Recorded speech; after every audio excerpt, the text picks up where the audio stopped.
that we have to engage in textual criticism to try to construct an idea of what the biblical text was like in its earliest recoverable periods.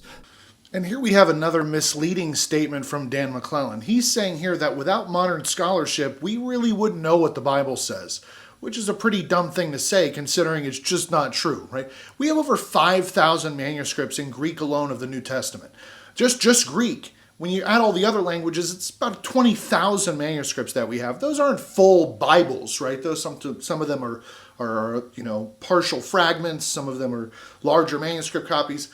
But when we compare those manuscripts together, they're 97 to 99% in agreement, depending on which metrics you use. What Dan here is saying is that without modern textual criticism, we wouldn't have any real doctrines to stand on. Most of the doctrines of the Bible since the very beginning of the church have been uncontested, right? We know what the Bible teaches. There are some variances in understanding, but for the most part, the Bible has been preserved in terms of doctrine.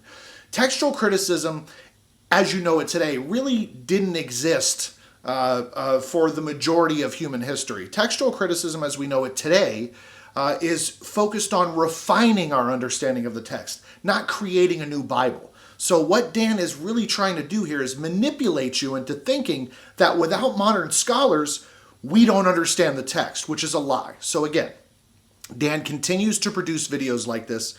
And the reason he does this, again, is because he's a Mormon who wants you to believe that you too can become a god and have endless celestial sex with all of your multiple wives. That's what Dan McClellan believes. So you guys can keep listening to this pseudo-scholar if you'd like.